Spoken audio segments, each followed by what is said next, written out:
नमस्कार आप सभी को। वेदांत दर्पण के इस एपिसोड नंबर 48 में आप सभी का स्वागत है। हार्दिक अभिनंदन।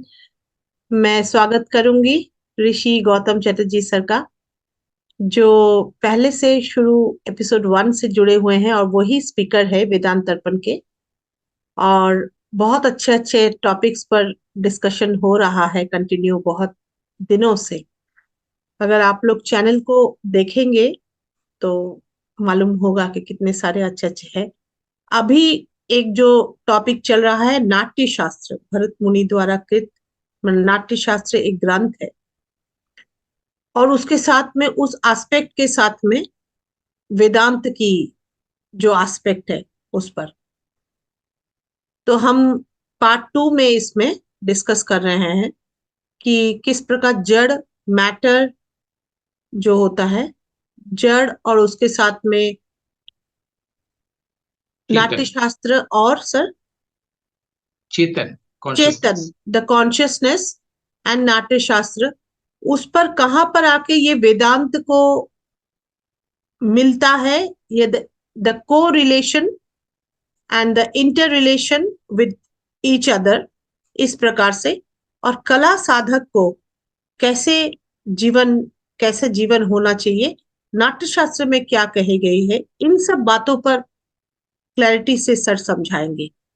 तो आज का ये जो एपिसोड है, ये पहले के एपिसोड के कंटिन्यूएशन में ही है, और सर कुछ और बातें उसमें बोलेंगे।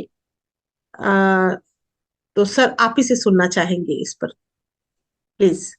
तो हम लोग जो बात कर रहे थे उसमें सिर्फ एक काम कर रहे हैं कि चीजें लोगों को जानी हुई है। हम लोग सिर्फ क्लैरिटी और ला रहे थे, एक एक जी परत हटा रहे थे जो जी जहाँ पर जी कंफ्यूजन्स हैं, ताकि क्लैरिटी और सामने आ जाए। या कह के विवेकानंद जी का वो अगर एलेगोरी ले ले, जिसमें एक तालाब है, पॉन्ड है, जिसकी तलहटी जो है सबस्ट्रेटम वही ब्रह्म है। सतह पर सब चीजें शांत और क्लियर होना चाहिए, तभी तलहटी दिखेगी। तो हम लोग कोशिश कर रहे हैं, इतनी जो शब्दावलियां हैं उन सारी शब्दावलियों में से हम लोग उस आंच और आभा को लें जहां से सूरज का प्रकाश प्रतिबिंबित होता है ना। उसको हम लोग देख रहे थे। तो देखिए, पहले तो सब्जेक्ट ऑब्जेक्ट, मैटर कॉन्शियसनेस में कोई फर्क है नहीं। इसलिए नहीं है कि शंकराचार्य जी ब्रह्म सब में देख रहे हैं या मैं ईश्वर सब में देखूं, इसलिए नहीं। ये लोग जब बात कर रहे हैं, भरत मुनि जब नाट्यशास्त्र में बात कर रहे हैं, या जब वेदांत को लेके वेदांती जब बात कर रहे हैं, है ना, वो लोग actually subjective point of view और ऑब्जेक्टिव पॉइंट ऑफ व्यू ला रहे हैं। भेद नहीं कर रहे हैं, सब्जेक्ट ऑब्जेक्ट मैटर कॉन्शियसनेस ऐसा नहीं कर रहे हैं। वो दो दृष्टियों से बात कर रहे हैं।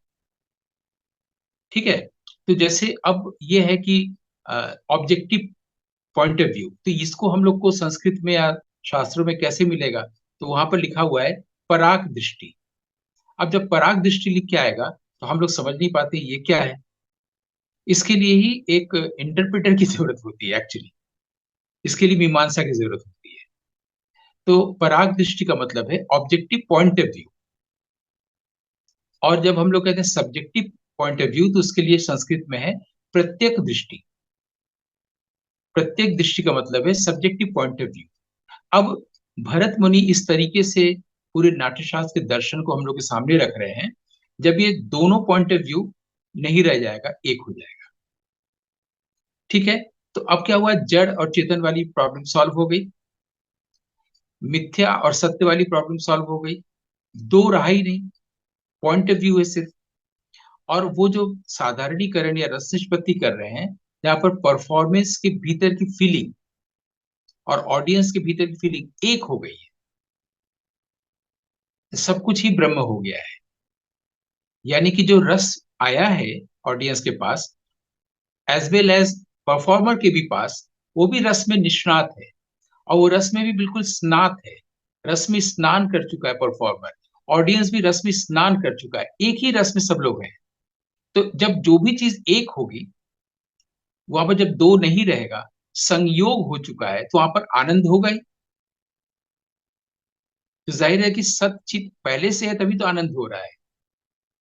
इसी को किसी ने ब्रह्मानंद सहोदर कहा है, और किसी ने कहा है रसो वैसह, वो ही रस है। तो कलाकार कभी भी उन सब जो हमारे यहाँ वेदांतिक जो 4-5 वाक्य हैं उनको नहीं बोलेगा। अहम ब्रह्मास्मि, तत्त्वमसि, ये सब नहीं बोलेगा। वो रसो वैसा बोलेगा, क्योंकि वो कला की ओर से देख रहा है, एस्थेटिक्स से देख रहा है ना। तो वो कहेगा रस ही ब्रह्म है, जो उन चार में नहीं है। जब कोई सिर्फ दर्शन पढ़ता है, वेदांत पढ़ता है, तो वो ये तो देख सुनता है कि जो प्रज्ञा है वही ब्रह्म है, मैं ही ब्रह्म हूं, मैं ही तुम हो, ये सब तो जानता है। लेकिन वहां पर रस ही ब्रह्म है ये कभी नहीं आता है। लेकिन कलाकार को सिर्फ इसी को कहना चाहिए, क्योंकि वो रस को लेकर हमेशा रहता है ना। तो रसो वैसा। अब ये भी जानना होगा कि ये कहाँ कहा गया है, तो ये तैत्तिरीय उपनिषद में कहा गया है, रसो वैसा। हम्म। आमतौर पर सेमिनार्स वगैरह में लोग इस शब्द को तो बोलते हैं, लेकिन न इसके अर्थ को जी रहे होते हैं, या न बता रहे होते हैं, न ये बताते हैं कहाँ पर है ये। तो चूंकि हम लोग उपनिषदों की बात कर रहे हैं, तो जानना चाहिए कि ये तैत्तिरीय उपनिषद में है, और ये उपनिषद का 7वां अनुवाक है। 7वां अनुवाक, इसमें कहा गया है कि रस ही ब्रह्म है। तो यानी अगर किसी कलाकार ने अपने परफॉर्मेंस से ऐसी रस की प्रतिष्ठा कर दी जिसमें सेंस ऑफ सेपरेशन चला गया, तो यानी पर वहां पर जब रस होगा तो वही ब्रह्म होगा, रस ही वो है, रसो वैसा। तो अलग से आपको जीवन में ब्रह्म की साधना करनी करनी पड़ेगी। इसीलिए हमारे यहाँ याज्ञवल्क्य की स्मृति में कहा गया है कि वीणा वादन तत्वज्ञ, श्रुति जाति विशारद, माने जो आदमी वीणा बजा सकता है, जो गा सकता है ना, जो कला की दुनिया में है, वो ज्यादा जल्दी, ज्यादा सुगमता से ब्रह्म का साक्षात्कार करता है, अपने आत्मा का साक्षात्कार करता है। तो पहले वो साक्षात्कार करता है, फिर उसका रिफ्लेक्शन आर्ट में होता है, या आर्ट के थ्रू करता है, जिसको वो दुनिया तक ले जाता है। इस तरह के प्रश्न हम लोग कर सकते हैं, अगर प्रश्न करना ही है तो, है ना। लेकिन ये समझना होगा कि आपका जीवन किस प्रकार का होगा, ताकि आप ऐसा ऐसी रस निष्पत्ति कर सकते हैं। सबसे इंपॉर्टेंट चीज ये है कि एक व्यक्ति जीवन में एक साधना कर रहा है, तो वो जीवन की साधना कर रहा है, कला साधना कर रहा है। वो कला साधना के द्वारा ऐसी साधना अपने आप हो जा रही है, या वो जीवन साधना में एक रस उसको मिल रहा है, तब उस भाव या रस को वो कला में प्रोजेक्ट कर रहा है, लोगों तक ले जा रहा है। ये देखने की जरूरत है। दोनों एक ही है। जब तक हम जीवन में अच्छे नहीं होंगे, हमारी कला अच्छी नहीं हो सकती। हमारे यहाँ वो हुए हैं, तबला वादक हुए हैं, जो जिन्होंने एक बच्चे को गोद लिया था, उनका नाम था छोटेलाल मिश्रा जी। छोटेलाल मिश्रा जी से जब भी बात करते थे, वो हमेशा बोलते थे, पहले अच्छे आदमी, फिर अच्छा कलाकार। ये उनका एकदम हर वक्त हर चीज में बोला करते थे। तो ये बात बिल्कुल सही है कि हम अगर एरोगेंट माइंड लेके जीवन में है, तो रेवरेंट माइंड हम गाते समय या परफॉर्मेंस समय नहीं ला सकते हैं।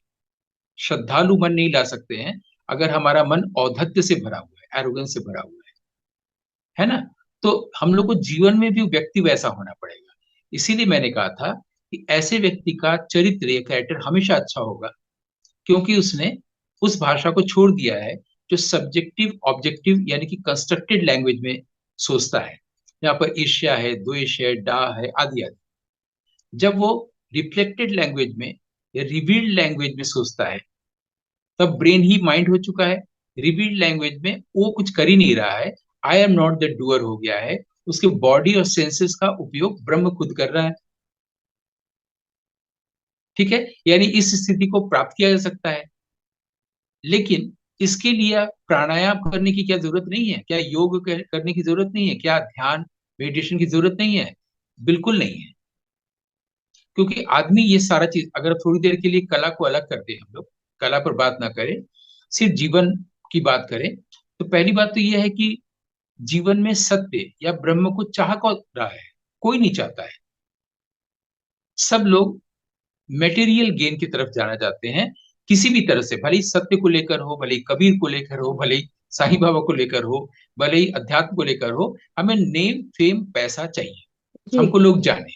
जी। तो जब ये इंटेंशन रहेगा, तो आप तो सत्य से दूर हो गए। आप मिथ्या की तरफ चले गए हैं, जगत मिथ्या जिसे कहा जाए, जो आपको जी। समझ में नहीं आ रहा है, हम्म। क्योंकि ये अनित्य है ना। कितना भी बिल्कुल पैसा हो जाए, कुछ भी हो जाए, बिल्कुल बिल्कुल हम देह बिल्कुल। को छोड़ के जा रहे हैं, सब कुछ तो यही रह गया। यही रह गया। रह गया। तो लेकिन जिसलिए जीवन मिला था, वो भी उद्देश्य की पूर्ति नहीं हुई। जीवन किस लिए नहीं। मिला था? कि हम अपने विशाल विराट रूप को जाने, हाँ। इनफाइनाइट माइंड को जाने, अपने विराट रूप, अपने ही विराट रूप को जाने। हम ब्रह्म है इसको जाने, हम देह नहीं है, हम माइंड नहीं है इसको जाने।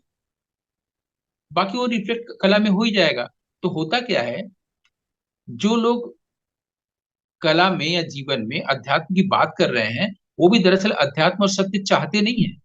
उनकी ईयर्निंग नहीं है, उनका वो क्रिएटिव अर्ज नहीं है। वो इसलिए कला साधना कर रहे हैं ताकि उनको नेम फेम पैसा मिले। ठीक है। और ये जो जितनी भी चीजें चाह रहे हैं, वो जब तक चाह रहे हैं, वो तो फिर कोई आम आदमी भी चाह रहा है। तो इसलिए कलाकार का चरित्र और आम आदमी का चरित्र एक हुआ, फिर तो चरित्र ही नहीं हुआ। चरित्र वहां से बनता है, जो चरित्र को बनाने वाली जो इकाई है माइंड, जब वो ड्रॉप हो जाता है। यानी आदमी सब कुछ, हम उन लोगों की बात करें जो लोग जीवन में साधना कर रहे हैं, करना चाहते हैं, ब्रह्म लाभ पाना चाहते हैं, हम उनकी सिर्फ अब बात कर रहे हैं। वो ये कि आप इतना टॉर्चर कर रहे हैं बॉडी के साइड माइंड के साथ। बॉडी और माइंड के साथ कैसे? मेडिटेशन करना, ध्यान करना, प्राणायाम करना, योग करना, कई प्रकार की कुंडलिनी जागरण की आदि आदि काम करना, इतना बॉडी और माइंड को लेकर टॉर्चर कर रहे हैं। लेकिन आप, यानी कि वो सारे लोग जो ऐसा कर रहे हैं, वो अपने उस व्यक्ति की हत्या नहीं करना चाहते हैं, उस व्यक्ति को मारना नहीं चाहते हैं, जो कि सबका प्रॉब्लम है। और वो व्यक्ति है माइंडर, जिसको माइंड ने प्रोजेक्ट किया है, जो है ही नहीं, जिसको हटाने के लिए आप इतना कोशिश कर रहे हैं। कुछ मत करिए, व्यक्ति को हटा दीजिए, लेकिन आप उसको क्यों नहीं हटा पाते हैं? व्यक्ति यानी कि यहाँ ईगो। ये बहुत क्लियर होगा मेरे ख्याल से। तो उस व्यक्ति को आप क्यों नहीं हटा पा रहे हैं? क्योंकि उसका साथ आपके साथ सिंधु घाटी की सभ्यता के भी पहले से है। और इतनी पक्की दोस्ती हो गई है उस ईगो के साथ या माइंड के साथ, कि वो हमारे डार्लिंग हो गया है। इसी जब हम कहते हैं कि किल योर डार्लिंग, तो ये सुनने में बड़ा खराब लगता है कि डार्लिंग को क्यों मारे। सही बात है। और डार्लिंग को अगर आप नहीं मारेंगे, तो फिर वो जो रिवील्ड लैंग्वेज है, जो वाक अपने आप को उद्घाटित करता है, और हम ईश्वर के सौंदर्य को देखते हैं, ब्रह्म की आभा को देखते हैं, है ना, उस गोधूली के रंग में देखते हैं, वो सब चीज तो नहीं हो पाया ना। यानी उसके लिए फिर क्या करना पड़ेगा हमको? इस जो कंस्ट्रक्टेड लैंग्वेज है, सब्जेक्टिव ऑब्जेक्टिव लैंग्वेज जो है, इसको छोड़ना पड़ेगा। छोड़ने के लिए क्या करना पड़ेगा? कुछ नहीं करना पड़ेगा।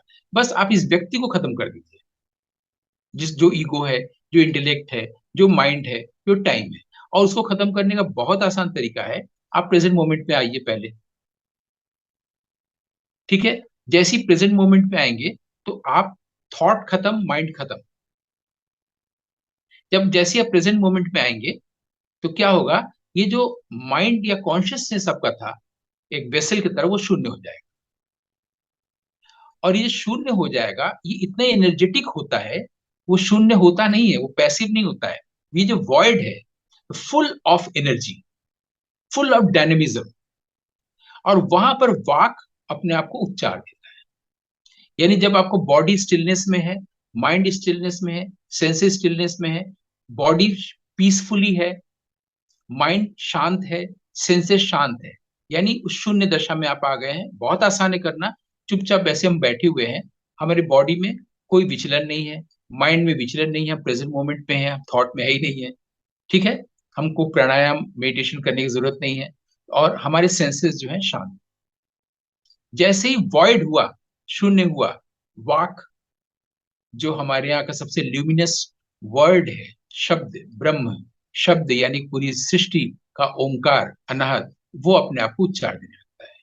और जब वो उच्चार देता है, तो उसी को हमारे यहाँ कहा गया है कि हम लोग परा से मध्यमा में हमारे यहाँ आता है।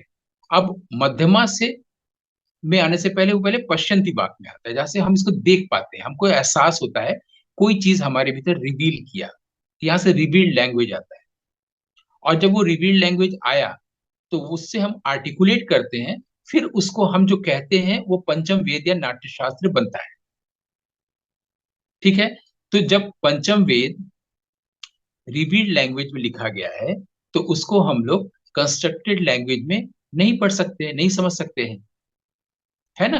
तो अब जो भी लैंग्वेज के शब्द आ रहे हैं वो सब मंत्र है। इसी को ऋषि देखता है। इसीलिए कहा गया है ऋषि के लिए या पुरुष के लिए कहा गया, पुरुष मतलब जो ईश्वर है, पुरुष के लिए कहा गया है कि पुरुष का एक एस्पेक्ट ऋषि भी है। और ऋषि का मतलब कोई व्यक्ति नहीं, व्यक्ति जिसको भी हम लोग खत्म करने की बात कर रहे थे, ऋषि का मतलब है सिर्फ देखना। और इसके लिए पहले शब्द हमारे यहाँ चलता था दृषि। ऋषि शब्द नहीं था, दृषि था। और उसको कहा गया था कि जो ये दृष्टा है वो दृषि मात्र है। दृष्टा दृषि मात्र, ठीक है। और वो शुद्धो अपि, वो शुद्ध है, प्योर है। यानी हम जो कैरेक्टर की बात कर रहे थे वो हमेशा प्योर है। हम लोग जो कैरेक्टरलेस और सब की बात कर रहे थे, इसमें इस सूत्र में आ रहा है ना, दृष्टा दृषि मात्र। दृष्टा दृषि मात्र, दृष्टा जो है उसे सीइंग है, वो दृषि मात्र है, वो देखना मात्र है। आगे लिखा है शुद्धो अपि, वो शुद्ध है। क्यों शुद्ध है? क्योंकि वो अशुद्ध नहीं है माइंड से। यानी हम लोग जिसके पास भी रिवील हो रहा है कोई चीज, नई बात कह रहा है, मौलिक बात कह रहा है, किसी राग को नया इंटरप्रिटेशन दे रहा है, हम लोग विश्वास कर सकते हैं कि उसका कैरेक्टर हमेशा से अच्छा है। पहले अच्छा नहीं रहा होगा, पहले वो रत्नाकर रहा होगा, अब वो वाल्मीकि है। तो ये जो सूत्र कह रहा है कि दृष्टा दृषि मात्र शुद्धो अपि, उसके बाद कहा गया है कि प्रत्यय अनुपश्य, प्रत्यय अनुपश्य वो देखता क्या है? जो हमारे यहाँ मेटेरियल वर्ल्ड है, कॉग्निटिव, जो जिसको कॉग्नाइज कर सकता है। अब ये सूत्र कहाँ पर है? ये हमारे यहाँ योग सूत्र में है, पातंजलि योग सूत्र में है। उसमें कहाँ है? ये 2.20 यानी कि दूसरे अध्याय के का 20वां सूत्र है, जिसमें ये कहा गया है कि वो हमेशा शुद्ध है। हमेशा शुद्ध है का मतलब ये हुआ कि उसका हमेशा कैरेक्टर अच्छा है।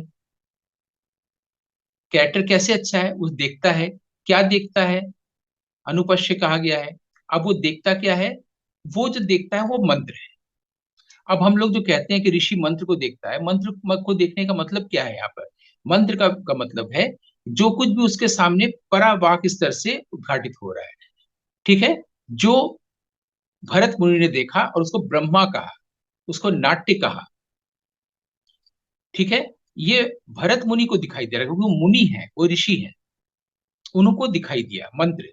अब उनका जो भी एक्शन होगा वो मंत्र इंस्पायर्ड कर्म होगा, मंत्र इंस्पायर्ड एक्शन होगा।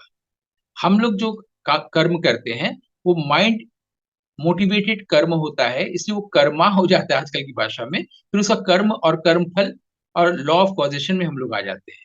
लेकिन जब ये आर्टिस्ट, अभी हम साधक की तरफ नहीं जा रहे हैं क्योंकि साधक और उसको कठिनाई होती है ब्रह्म लाभ में। आर्टिस्ट के लिए कितना सुगम है कि वो जब मंत्र इंस्पायर्ड कर्म करता है, जो कि भरत मुनि ने किया, तो एक तो उसका कर्मा नहीं बनता है, कर्म और कर्मफल से उठ गया। क्योंकि जो मंत्र इंस्पायर्ड कर्म है वो मंत्र यानी फल है, और अब वो कर्म कर रहा है। यानी पहले उसके पास फल आ गया है, उसके बाद वो कर्म कर रहा है। यानी जितने भी इफेक्ट हैं वो प्री एग्जिस्ट है उसके मेटेरियल कॉज में। फल यानी इफेक्ट प्री एग्जिस्ट है उसके मेटेरियल कॉज में। अब कैसे है? ऑडियंस एक गाना सुनने गया है, नाटक देखने गया है, डांस देखने गया है, उसके अंदर वो रस है, रसो वैसा है, प्री एग्जिस्ट है। मेटेरियल कॉज क्या हुआ? प्रेजेंटेशन, जो सामने देखने गया है, नाटक देख रहा है, डांस देख रहा है, म्यूजिक सुन रहा है, जो भी देख रहा है उसका मेटेरियल कॉज हुआ। उसके अंदर जो रस की उद्भावना हुई, उन्मेष हुआ, वो प्री एग्जिस्ट कर रहा है। यानी फल पहले है, कर्म बाद में है। और अभी तक क्या था? कर्म पहले है, फल बाद में है। इसलिए अच्छा काम करो तो अच्छा फल मिलेगा, बुरा काम करो बुरा फल मिलेगा। ये दूसरे वर्ल्ड की बात है। लेकिन हम नाट्यशास्त्र के अनुसार, पंचम वेद की अनुसार देख रहे हैं जब, तो अब फल पहले है, प्री एग्जिस्ट है, फिर कर्म है। यानी पहले उनको मंत्र दिखाई दिया भरत मुनि को, तब उन्होंने पूरे नाट्य को हमें बताया। अब उन्होंने, उनको क्यों मिला और क्यों इंद्र ने उसको रिफ्यूज किया? क्योंकि उनके पास वो गुण नहीं था। गुण क्या है? वो है श्रुति, धृति माने सुनना, स्मृति याद रखना, धृति धारण करना, उत्तम व्रतों का पालन, और वेदों के गूढ़ रहस्य को जानना। जिनके पास ये गुण है, तो एक आर्टिस्ट, क्या उसके पास ये सब सामर्थ्य है? मतलब अगर हम लोग कॉग्निशन या कॉग्निटिव साइंस की बात कर रहे थे, उसमें ये था कि कॉग्निशन का मतलब होता है कि जो भी बाहरी स्टिमुलस है उसको रेस्पॉन्ड करना, सही सही। तो अगर कोई एक्टर है, उसका को एक्टर, को आर्टिस्ट वहीं खड़ा होकर जो भी कर रहा है उसको क्या वह सही रेस्पॉन्ड कर पा रहा है? ये कॉग्निशन हुआ ना, जिसके आधार पर कॉग्निटिव साइंस बना है। तो ऐसे में क्या आर्टिस्ट जो है वो वेदों के गूढ़ रहस्य को जानता है? क्या आर्टिस्ट जो है वो श्रुति स्मृति धृति इसकी प्रैक्टिस किया है? क्या आर्टिस्ट जो है वो उत्तम व्रतों का पालन करता है? इसको हम अच्छे से डिफाइन कर चुके हैं। तो ये जो पंचम वेद में ये बातें कही गई हैं, यही बातों को गूढ़ रहस्य को कहा जा रहा है, जिसका फोकस ये है कि कंस्ट्रक्टेड लैंग्वेज जिसकी उसकी आदत है, जिससे वो व्यक्ति है जिसको खत्म करने की बात हो रही है, कि लियो डार्लिंग कहा जा रहा है, वो सिर्फ इतना करना है कि आप जैसी शून्य स्थिति में आते हैं तो आप इधर रिवील्ड लैंग्वेज आपके सामने रिवील होने लगता है। अनहद नाद, क्योंकि उसी को आहत नाद कहा गया ना, संगीत को। अनहद नाद जब आहत होता है तो संगीत है। तो पहले यानी अनहद नाद से आप डायरेक्ट कनेक्शन में है, और जब आपके अंदर रसो वैसा या रस उस तरह से नहीं आएगा, तो आप ऑडियंस तक साधारणीकरण किसका करेंगे? उस व्याकरण का, उस तैयारी का। गुरु का आशीर्वाद भी आपके कर्मों में है ना। आदमी के सत्कर्मों में गुरु का आशीर्वाद फलीभूत होता है। यही मधुरता है। और ये मधुरता, इसका मतलब ये नहीं कि जो मधुर होता है उसकी महिमा नहीं की जाती है। ये हम लोग भी गलत अप्रोच। जिसकी महिमा उसी की जाती है जहां पर मधुरता हो। जो अमधुर है उसकी महिमा क्यों कोई करेगा, उसका गुणगान क्यों करेगा? जो मधुर है उसी की तो महिमा की जाएगी, कही जाएगी, है ना। कई लोग कोट करते हैं कुछ सुभाषितों का, कि जो मधुर है उसकी महिमा नहीं होती, मधुर की ही महिमा होती है, अमधुर की नहीं होती है। तो कुल मिला के कहने का ये है कि एक आर्टिस्ट के लिए को नाट्यशास्त्र पहले ऐसे तैयार कर रहा है कि आप सिर्फ व्याकरण ही न सीखें, बल्कि व्याकरण भी आप नाट्यशास्त्र के पद में सीखने जाएंगे, in terms of Natyashastra, in terms of the vocabulary of Natyashastra, तो आपको इसलिए समझ में नहीं आ रहा है क्योंकि आप माइंड से समझने जा रहे हैं। आप नाट्यशास्त्र पढ़ने से पहले वैसे ही शांत और शून्य हो, जैसे चाइना में कई आर्टिस्ट पेंटिंग बनाने से पहले व्हाइट कैनवास के सामने चुपचाप बैठे रहते हैं और अपने आप को माइंड से मुक्त करते हैं, शब्दों से, थॉट से मुक्त करते हैं। और जब उनके भीतर कुछ पहली बार रिवील करता है, उसको वो पेंटिंग में उतारते हैं। जैसे कि मैंने आपको एग्जाम्पल दिया था कि दो दल था और दो सबसे अच्छा पेंटिंग बनाता था, कौन अच्छा बनाता है, राजा के पास गए चाइना में ही। तो राजा ने कहा कि हम आएंगे 15 दिन बाद देखने। 15 दिन बाद जब वो देखने गए, तो एक ग्रुप ने बहुत मुश्किल से बहुत बड़ी दीवार पर एक पेंटिंग बनाई थी, और दूसरे साइड के जब देखने गए तो पर्दा जब हटाया, देखा कि पूरी दीवार एकदम खाली है, उसमें कुछ पेंटिंग बनाया नहीं गया है।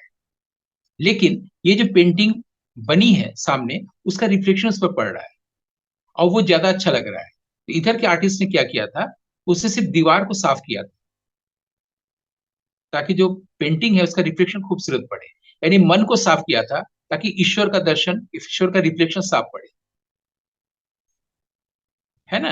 तो हम लोग को ये जो अंतःकरण को शुद्ध करने की बात आती है, इसीलिए भरत मुनि क्या कह रहे हैं कि सबसे पहले आप शून्य होइए।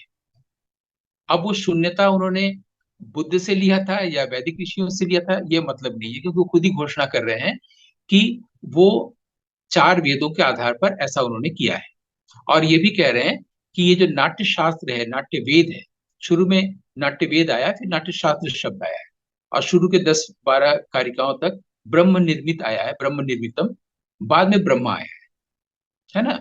ब्रह्म पहले आया है, जिसको कई विद्वान ब्रह्मा मान लेते हैं कि ब्रह्म और ब्रह्मा एक ही है।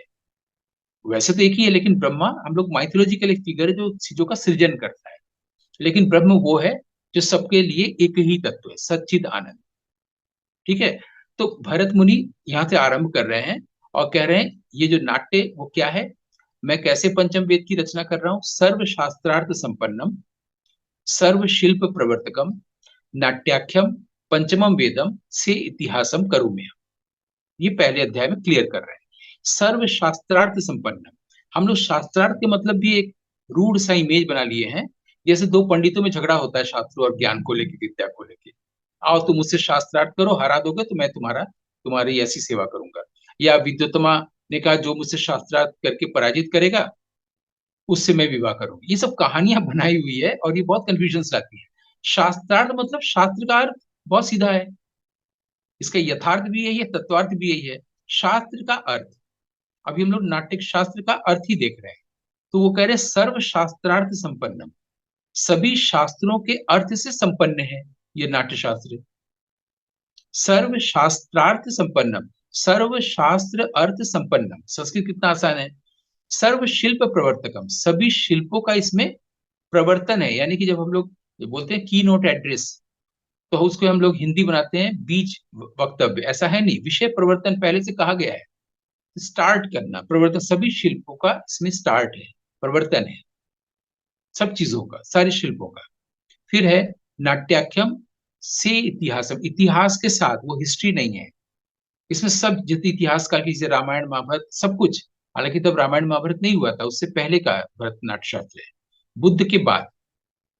तो सर्वशास्त्रार्थ संपन्नम सर्वशील प्रवर्तकम नाट्याख्यम पंचमम वेदम से इतिहासम, से माने स इतिहासम और ई मिलके इको यणचि से इतिहासम करुम्यम, हो गया। ये उन्होंने कहा है। तो अब कहने का मतलब यह है कि हम लोग यदि सचमुच सत्य के पथिक हैं, हम लोग को सचमुच में ईश्वर चाहिए, ब्रह्म चाहिए, सत्य चाहिए, हम लोग उसका भी स्वाद लेना चाहते हैं, मनुष्य जीवन का जो मुख्य अभिष्ट है, लक्ष्य है, यदि हम उसका भी स्वाद चाहते हैं, तो आसान तरीका है कला। और कला का ये ग्रंथ है नाट्यशास्त्र, इसलिए नाट्यशास्त्र पढ़ने की जरूरत है, सिर्फ कला कर्म के लिए नहीं, उस योग्य मनुष्य बनने के लिए जो भरत मुनि थे खुद, जो ऋषि आत्रेय को बता रहे हैं, वो होने के लिए। और बाकी चीजें अपने आप रिफ्लेक्ट करेगी, जब शून्य हो जाएंगे तो वो पेंटिंग खुद ब खुद दिखाई देगा, रिफ्लेक्ट करेगा। लेकिन अगर हम चाहेंगे कि ये इसके इस चीज के जरिए, क्योंकि मैं बहुत अच्छा गाता हूँ, मैं बहुत अच्छा अभिनय करती हूँ, मैं बहुत अच्छा पेंटिंग बनाती हूँ, तो इसका उपयोग करेंगे। बचपन से जो पढ़ाई हुई है वो मनुष्य बनने के लिए तो हुई नहीं है, वो इसलिए हुई कि आप ये कोर्स कर लीजिए तो आपको पैसा और इसके लिए आपको नौकरी अच्छी मिलेगी। आप अच्छे गुरु के पास जाइए, अच्छा रियाज करिए, आपको पूरे देश भर में कलाकार के रूप में जाना जाएगा, नेम फेम पैसा सब कुछ मिलेगा। यही ये ट्रेनिंग हुई है ना माइंड की, इसी माइंड को ड्रॉप करने की बात कर रहे हैं।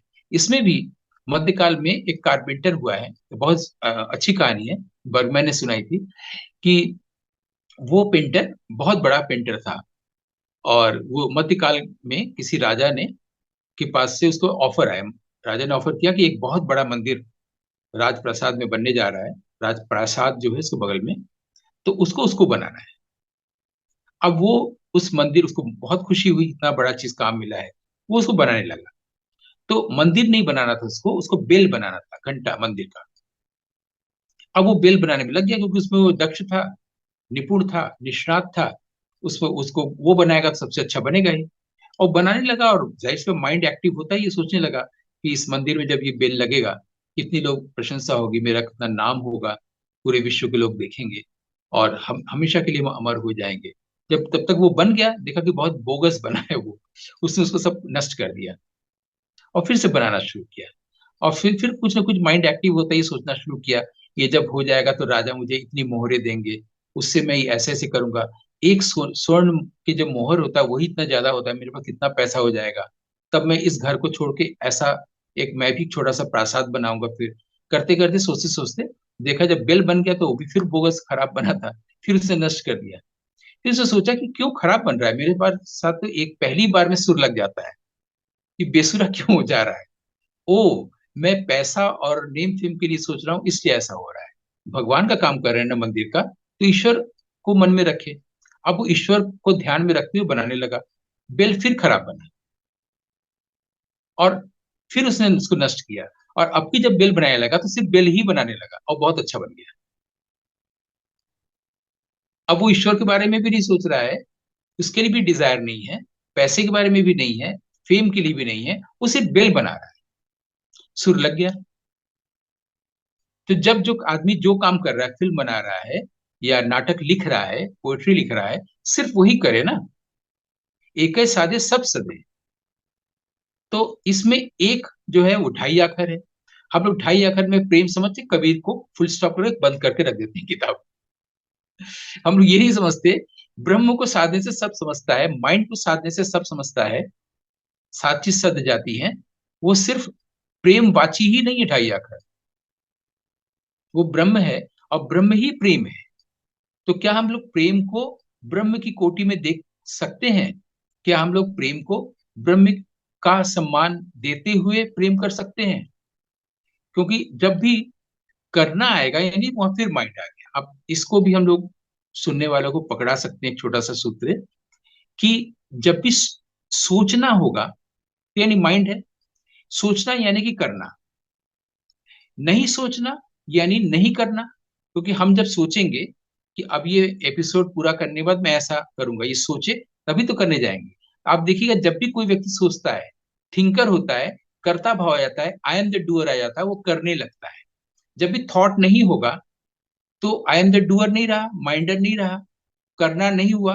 अब होगा यानी कि शून्य हो गया है, तो वाक अपने आप को रिवील करेगा, ब्रह्म अपने आप को रिवील करेगा, रस अपने आप आएगा, रसो वैसा। तो जब हम सोचते हैं तो करते हैं, नहीं सोचते हैं तो नहीं करते हैं, होता है वो हमेशा अच्छा होता है, शुभ होता है। कितना सरल है कि हम लोग सोचने से कर्ता भाव आता है, नहीं सोचने से नहीं आता है। और गीता में कृष्ण कह रहे हैं कर्ता कर्म और कर्म फल से हमें कोई लेना देना नहीं है। इसका मतलब है वो भी कह रहे हैं पहले माइंड को ड्रॉप करो।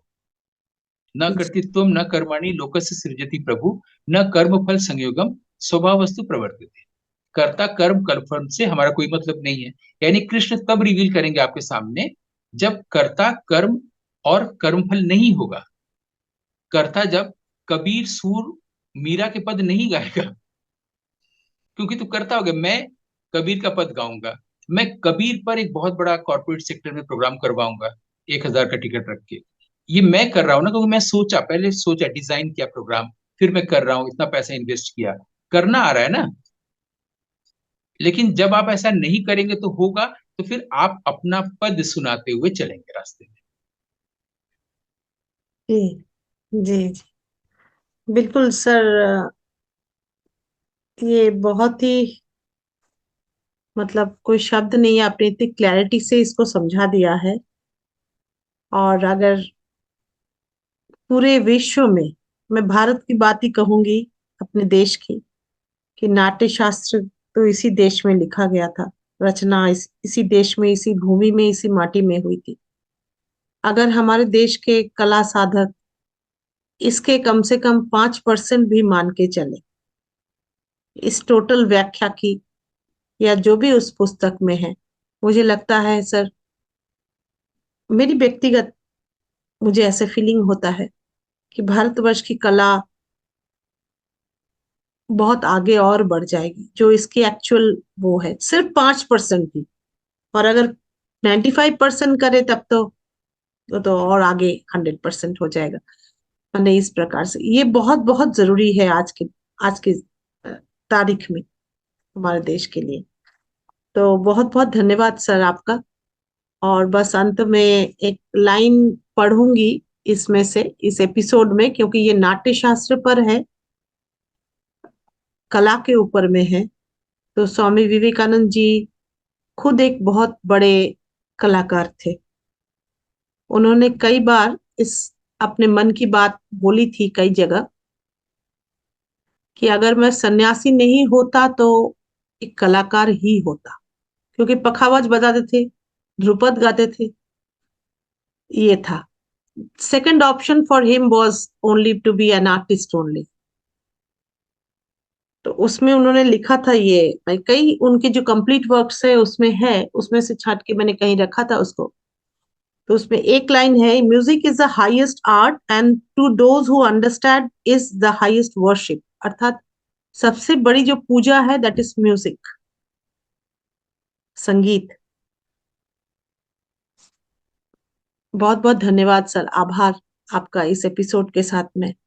और आगे और नाट्य शास्त्र के ऊपर सुनना चाहेंगे सर, वेदांत की छाया और वेद की बातें। धन्यवाद, नमस्कार आप सभी को, आभार। Thank you.